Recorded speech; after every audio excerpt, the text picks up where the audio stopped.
یاد رکھو جب کسی سے محبت کرتے ہیں تو اسے تکلیف سے بچاتے ہیں، تکلیف کا باعث نہیں بنتے۔ معجزے تو پھر اسی صبر کرتے ہوئے دل کے لیے ہوتے ہیں جو درد کے باوجود بھی سجدے میں گر کر مسکراتا ہے اور اللہ سے کہتا ہے قربان تیری رضا پر میری رضا 100 بار، بار بار، ہر بار۔ تمہارا اللہ با اختیار ہے، وہ چاہے تو لمحوں میں زمین کو، آسمان اور دعا کو تمہارا مقدر کر دے۔ اس کی خدائی میں کسی کا کوئی دخل نہیں۔ تہجد کا وہ پہر جب دنیا آنکھیں بند کیے سو رہی ہوتی ہے، اسی پہر تو اللہ اپنے معجزوں کے دروازے کھولتا ہے۔ برا وقت ہی تو ہمیں اچھے وقت کی قدر کرنا سکھاتا ہے۔ وہ اچھا وقت جسے ہم نے معمولی سمجھ کر گزار دیا، اور وہ جو ان آزمائشوں کے بعد ہمارا مقدر ہے۔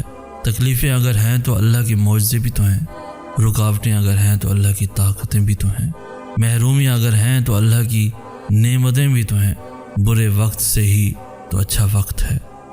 دعائیں جب قبولیت کے لیے اللہ کے روبرو ترتیب سے کھڑی ہوتی ہیں تو تہجد کی دعائیں سب سے پہلی صف میں ہوتی ہیں، وہ صف جسے اللہ نے سب سے پہلے اپنے کون سے نوازنا ہوتا ہے۔ پتہ ہے شیطان تمہارے دل میں کب وسوسے ڈالتا ہے؟ جب اسے تمہارا اللہ پہ توکل کرنا پسند نہیں آتا۔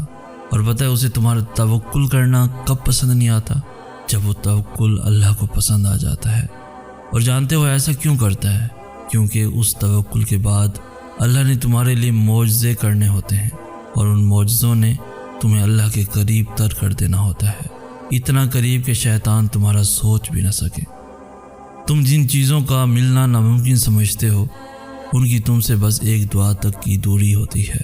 اللہ تم سے بہت محبت کرتا ہے، اس نے نصیب میں کہیں نہ کہیں تمہاری چاہ کے لیے گنجائش ضرور رکھی ہوتی ہے۔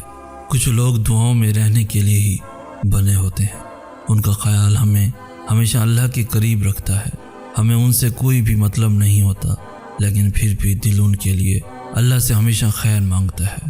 وہ ہمارے اپنے نہیں ہوتے، لیکن پھر بھی ان سے دعا کا تعلق ہمیشہ رہتا ہے۔ آنے دو اسے جو اللہ کے لکھے ہوئے نصیب سے آ رہا ہے، شاید وہی تمہاری رضا بھی ہو۔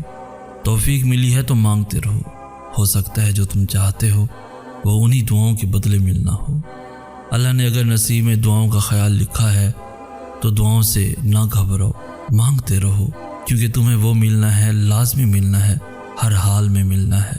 ہر وہ چیز جو اللہ کی رضا سے تم تک آ رہی ہے، اس میں تمہارے لیے بہتری ہے، اور ہو سکتا ہے آخر میں اللہ کی رضا ہی تمہاری رضا کا انتخاب ہو۔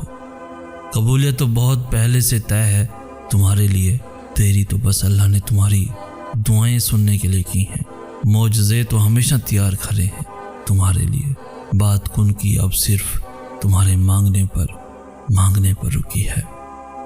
اور تمہارا گمان تمہیں توڑ بھی سکتا ہے اور تمہیں سمیٹ بھی سکتا ہے، تم جیسا سوچتے ہو ویسا ہی پاتے ہو۔ قبولیت تو بہت پہلے سے طے ہے تمہارے لیے، دیری تو بس اللہ نے تمہاری دعائیں سننے کے لیے کی ہیں۔ معجزے تو ہمیشہ تیار کھڑے ہیں تمہارے لیے، بات کن کی اب صرف تمہارے مانگنے پر رکی ہے۔ 7 آسمانوں کے پار سفر کرتی ہیں، تہجد کی دعائیں کبھی مایوس نہیں کرتی۔ زندگی جو اللہ کے بغیر گزری بہت اداس گزری، وہ وقت گزر گیا جب آزمائشیں مجھے کمزور کر دیتی تھیں۔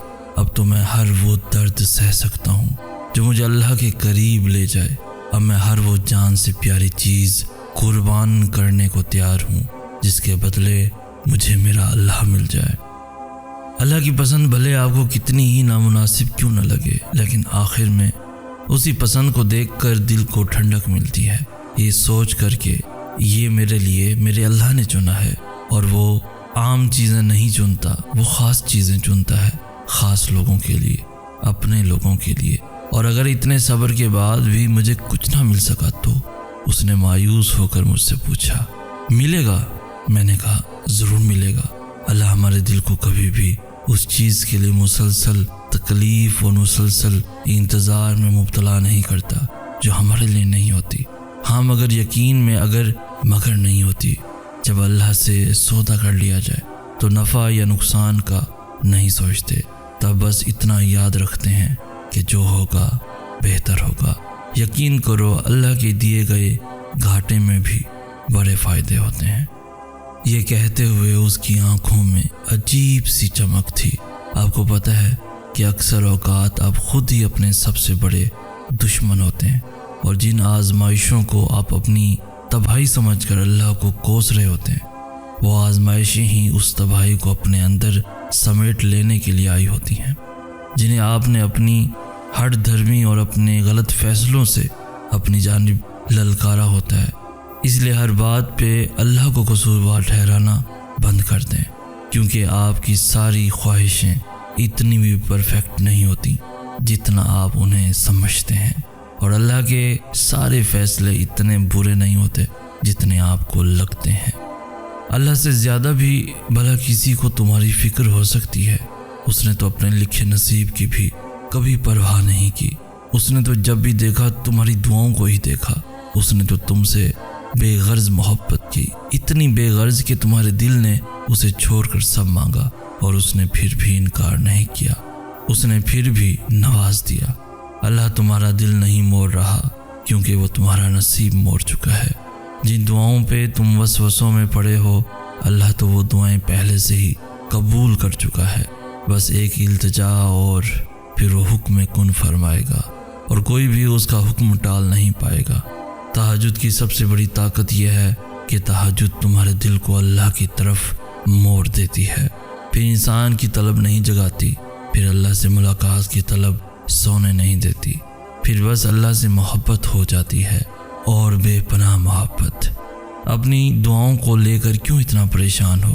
کیا تمہیں یاد نہیں وہ وقت جب تمہیں بن مانگے عطا کر دیا گیا تھا، جب تمہارے سوچنے سے پہلے ہی کن فرما دیا گیا تھا؟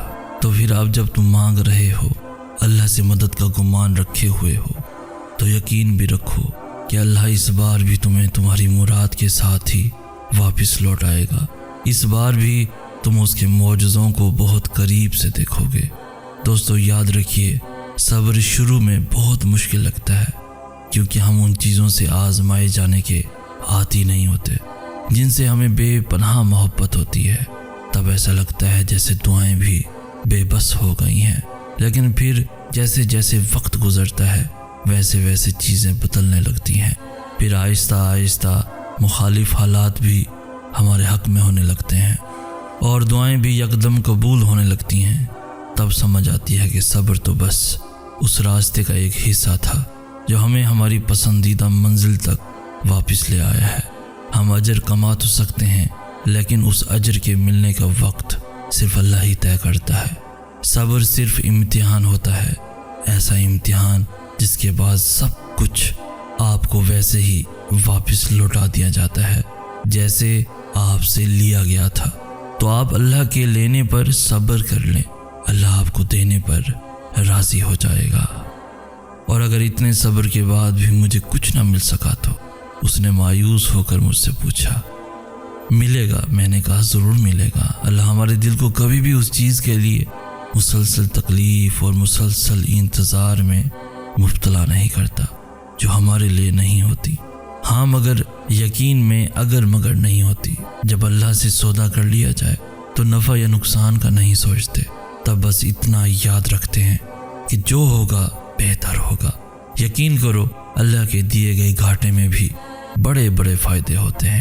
یہ کہتے ہوئے اس کی آنکھوں میں عجیب سی چمک تھی۔